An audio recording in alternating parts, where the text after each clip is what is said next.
పెడుతున్నానన్నారు ఎలక్షన్కి ముందు, ఎప్పుడు ఎలక్షన్ తర్వాత కూడా అదే చెప్తున్నాను. అది గ్యాప్ రాలేదు. ఆయన మామూలుగా ఒక ఫ్లోలో ఆనందం కోసం చెప్పిన మాటను తప్పుగా క్రోడీకరించి ఇప్పుడు దాని తర్వాత కూడా ఎంత సుహృద్భావ వాతావరణంలో కలిసి ఉంటున్నాం మేము.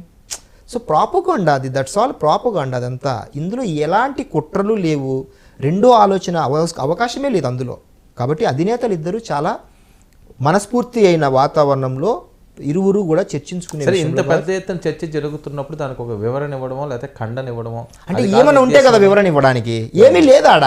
ప్రచారం జరుగుతుంది చేసుకొని మేమున్నాం కదా ఖండించడానికి, మేము చెప్తున్నాం కదా అధికారికంగా. ఏమీ లేదు అక్కడ. చేసుకునే వాళ్ళు చేసుకుంటారు. వైసీపీలో చాలా రకాలైన ఫేక్ అకౌంట్లు ఉన్నాయి.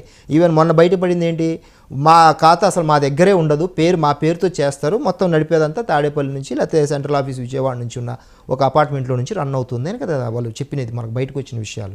సో వాళ్ళు సృష్టించిన కొన్ని వందల వేల ఖాతాల ద్వారా ఒక ప్రాపగాండా కూటమి విచ్ఛిన్నం కోసము, లేకపోతే లేని చోట ఏదో ఉంది పుల్ల పెట్టాలని ట్రై చేస్తూనే ఉన్నారు. మేము దాని దూరం నుంచి ఆస్వాదిస్తున్నాం. వాళ్ళ 4 దశాబ్దాల తెలుగుదేశం పార్టీని నిలబెట్టామన్నది కూడా వాళ్ళ మనోభావాలు దెబ్బతిన్నాయి. నో అంటే ఇప్పుడు మనం ఇక్కడ ఒక ఎలాబరేట్గా ఆలోచిస్తే, లేకపోతే ఒక మనస్ఫూర్తిగా ఓపెన్గా మాట్లాడాల్సి వస్తే, ఇరు పార్టీలకు సంబంధించిన ఇబ్బందులు, చంద్రబాబు గారి అరెస్టు విషయంలో కళ్యాణ్ గారు రాజమండ్రి జైలు నుంచి బయటకు వచ్చిన తర్వాత ఆయన కళ్ళల్లో బాధ స్పష్టంగా, 45 ఏళ్ళ రాజకీయ నేపథ్యం ఉన్న వ్యక్తి 75 ఏళ్ళ వయసులో ఆ విధంగా ఆయన అక్కడ కూర్చొని ఉండడం చూసి ఆయన తీసుకున్న ఆ క్షణాన్ని తీసుకున్న నిర్ణయం, తర్వాత అన్స్టాపబుల్లో చంద్రబాబు గారు చెప్పిన మాట, మొదట నేనే ప్రతిపాదన చేశాను, తర్వాత ఆయన ఒప్పుకున్నారు.